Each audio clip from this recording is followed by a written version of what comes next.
So each year, the Northern Illinois Food Bank provides more than 90 million meals to people across 13 counties.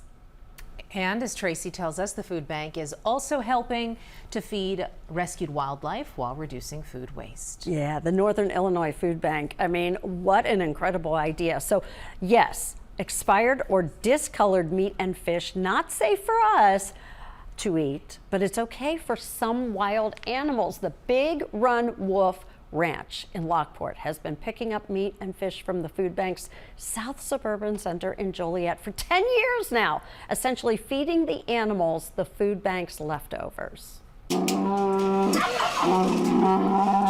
There's a total of 16 animals here, 7 which are seniors.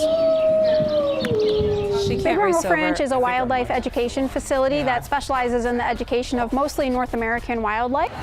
And partnered with the food bank for well over 10 years now. And we usually pick up meat about every 2 weeks or so, depending on the time of year. At Northern Illinois Food Bank, we believe in full bellies. We want every person in Northern Illinois to have enough food to thrive. We also want the same for our furry friends. So through our partnership with the Big Run Wolf Ranch, we're able to provide proteins that are not safe for humans to eat, but are perfect for tigers and wolves and bears here at the ranch.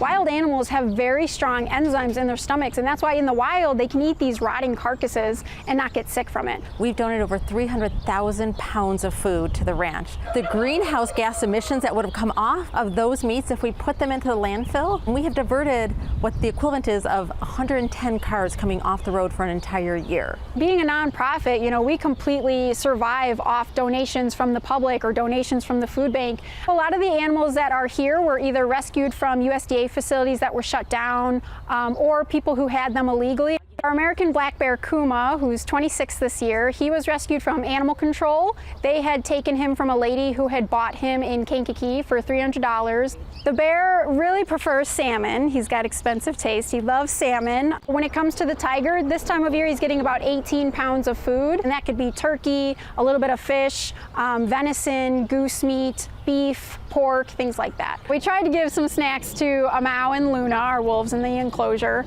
but of course it's hot today, and sometimes when it's hot they choose not to eat. Sometimes they even do what's called caching, where they dig a hole and they'll bury meat and they go back to it later when they actually do want to eat something. We're a very hands-on facility. Me and the volunteers like to interact with the animals. I think it's a really special place because, people can come here and we're one-on-one with you. Maybe they won't be petting, wolves and tigers, but they can at least get a one-on-one experience with them, us there with you, teaching you all about them. Wow. It's unbelievable that this is in our area and that this family really has taken it upon themselves to provide this sanctuary. It's a nonprofit ranch, so any money that's saved goes toward the animals, like for food supplements, building bigger and better enclosures. We have a link on the website if you would like to help them out. The visits, you can visit, but you have to make an appointment. So I would encourage you to go to our website, find out how you can do that. The animals, they're not pets, so they're not domesticated, but they are tamed. And I understand our crew, so Sandra and Blanca were out there, our crew, and Casey put this all together. They said the turkey followed them around. And that they could even pet the turkey. The turkey was very fond of them, which I understand. What about the pig? Terrell's buddy. That's my friend, yeah. Yeah. With the underbite? Yeah. Yes, exactly.